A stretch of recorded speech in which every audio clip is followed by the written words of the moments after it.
আজকে আমরা ক্লাসে শিখব পজিটিভ অ্যাডজেক্টিভ কি। আমরা এর আগের ক্লাসে সাবজেক্ট প্রোনাউন কি জেনেছি। Subject pronoun I, we, you, singular, you plural, she, he, they এবং ইট। পজিটিভ অ্যাডজেক্টিভটা কি?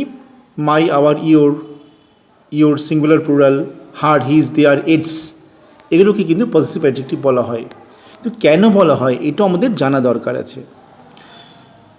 এগুলিকে পজিটিভ অ্যাডজেক্টিভ বলা হয় একটাই কারণ এগুলো সবসময় নাউনের আগে বসে এবং শুধু তাই নয়, কোনো জিনিস কার অধীনে রয়েছে বা কে তার মালিক সেটা কিন্তু স্পষ্ট করে বুঝিয়ে দেয়। তাই আমরা my, our, your, her, his, their, its এগুলোকে আমরা কিন্তু পজিটিভ অ্যাডজেক্টিভ বলে থাকি। এক্সাম্পল দিয়ে আমরা দেখে নিই। প্রথমে কী আছে? আই কী আছে? আই কিন্তু হবে মাই। আইয়ের পজিটিভ অ্যাডজেক্টিভ কী হবে? মাই।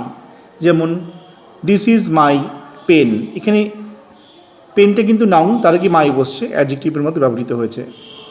এবং শুধু তাই নয়, মাই দিয়ে এটাও বোঝাচ্ছে এটা কার, পেনটা কার, পেনটা আমার, পেনের মালিককে আমি। নেক্সট এক্সাম্পল দিয়ে বুঝিয়ে দিই। উইয়ের পজিটিভ অ্যাডজেক্টিভ কী হবে? উইয়ের পজিটিভ অ্যাডজেক্টিভ হবে আওয়ার। যেমন দিস ইজ আওয়ার ল্যান্ড, এটি আমাদের জমি বা এই হয় আমাদের জমি। আওয়ার ল্যান্ড মানে জমি নাউন, আর আওয়ারটা কি? Positive adjective. কেন পজিটিভ অ্যাডজেক্টিভ? কারণ নাউনের আগে বসছে আওয়ার, এবং এই আওয়ার দিয়ে কিন্তু বোঝাচ্ছে যে জমিটা কাদের? জমিটা আমাদের। তাই কিন্তু উইয়ের পজিটিভ অ্যাডজেক্টিভ কী হলো? Our. Next your positive adjective কী হয়? ইউর হয় ইওর, সিঙ্গুলার। ইউ প্লুরালের ক্ষেত্রেও কিন্তু ইউটা ইওরই হবে। মানে এক্সাম্পল কী দেওয়া যায়?